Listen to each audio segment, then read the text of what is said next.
Well, what's going on, gang? Welcome back to A Therapeutic Edge. It's nice to have you here. I have another slip joint on the table. Last week, I did the Rosecraft Appalachian Jack, and I hadn't done a slip joint in a long time. And then a buddy of mine said, "You want to do another one?" And I said, "Well, yeah. I mean, that sounds cool." So he loaned me this.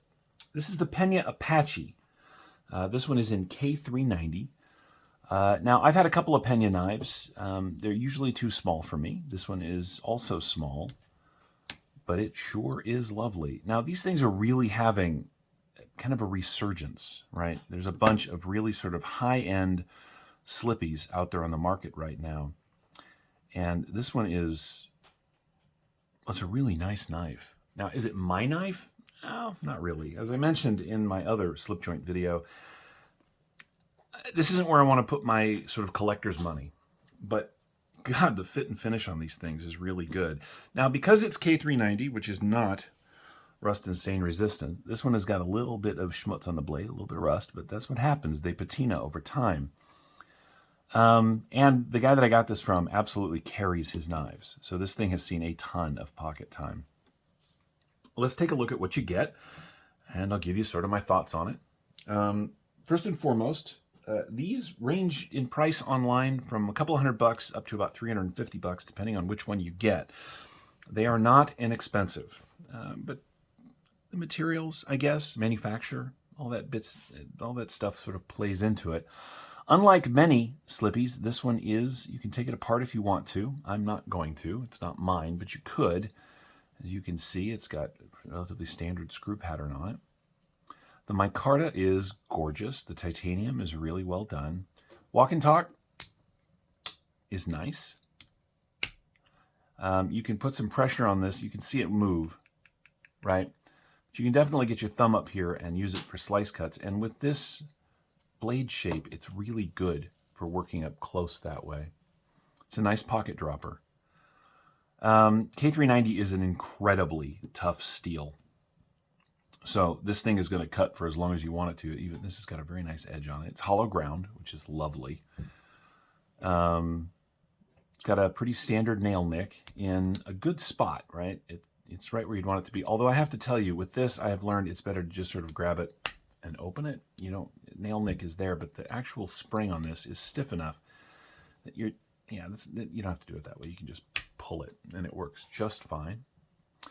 Handle shape is... It's a little short for me. My pinky does fall off the end, but just the same, it's still a very nice grip, very comfortable knife. So let's take a look at it, I guess, and see what you get for your somewhere between $200 and $350.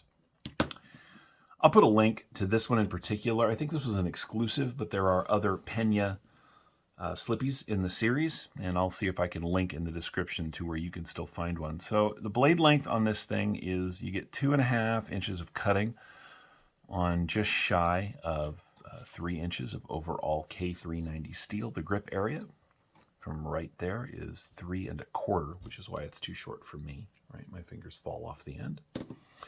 Knife overall from tip to tail, 6 and a little over 6.5 inches. So, I mean, it's a small knife. It is. This one is off-center just a hair, but that is adjustable because it has a standard knife pivot, which is nice. You cannot reach the tip of the blade anywhere. It's got a lovely swedge across the top. It's got enough tip to it that it's, pokey if you needed it to be, although you don't want to do, sort of jab-style cuts with a slip joint, because if you apply the pressure wrong, it can close on you. So just something to keep in mind. It's an expensive bit of kit, but it sure is well done. There's no gapping at all. I mean, it is really excellently lined up. No milling either. So it's got a little bit of heft to it. Let's do some basic size comparisons. We'll just sort of put it in the middle of the table here. Well, let's get that back out of the box.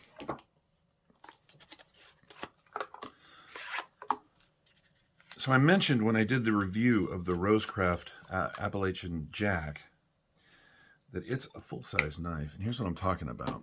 It is considerably bigger than the Pena, right? It is not hollow ground like the Pena, and it's D2 as opposed to K390. But of course, it's $35 as opposed to $300 and something. So you pays your bills, you takes your chances. Hang on just a second. Let me get this put away. Okay. Here it is against the bug out. As you can see, it is considerably smaller than that. What else is on the table that's interesting? Well, here's from earlier this week. Here it is, or from last week. Here it is against the Shiro. Oh, the Pena here is a small knife. Now, this is part of his X series.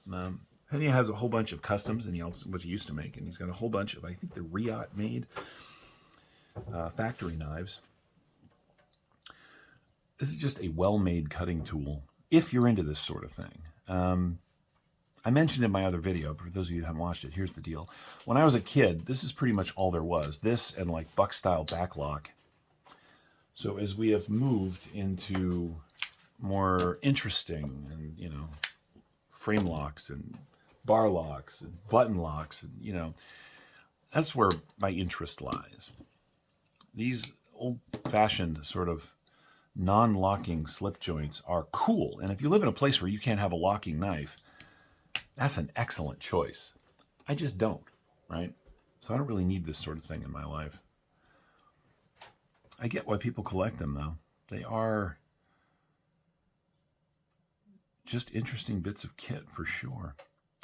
Anyway, what's a more normal size thing we can compare it against? Well, here it is against the full-size grip. And as you can see, the X Series Apache here is small. That's okay. It's designed to drop in the fifth pocket or a back pocket. You know, I wouldn't say that it's a primary carry, but as a backup tool, it sure is well done.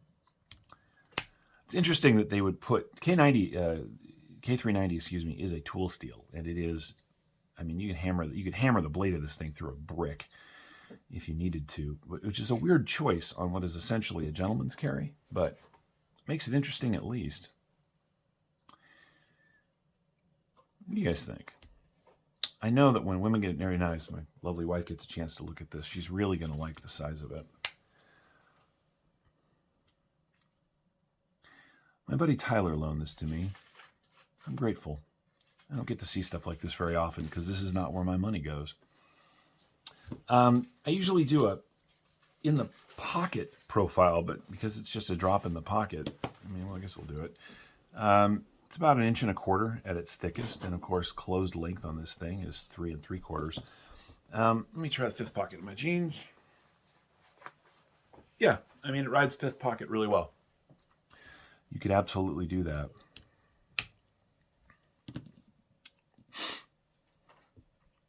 I think one of the things that I love about this is it's representative of what I talk about all the time on my channel, which is that I don't have to love everything.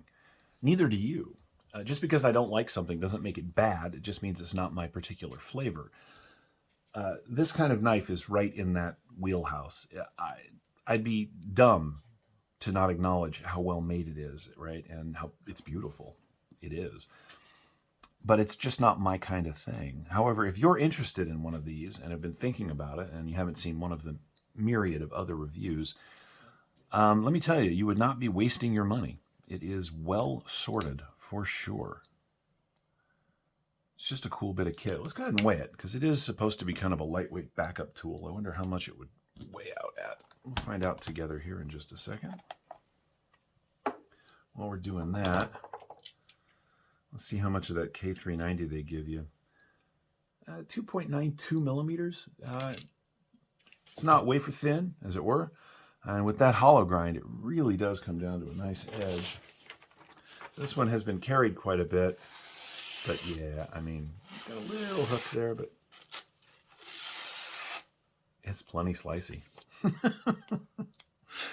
And it weighs in at 2.6 ounces. So a little bit heavier than a bug out, but lightweight enough. 2.6 ounces on, what did I say? about 2.5-inch blades. So it's right there at that ounce per inch that the sort of hardcore everyday carry guys really like. I prefer things that weigh a little more, but that's okay. This is cool. And it's not my knife, but it's cool nonetheless.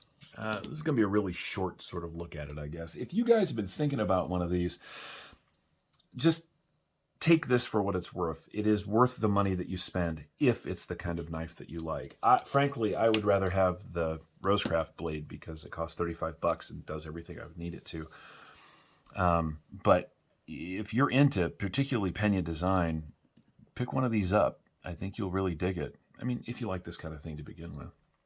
And on that note, we'll go ahead and wrap it up. I know, just a short little look at the Pena X Series Apache in K390, micarta and titanium. It is a cool knife in many ways, just not for me.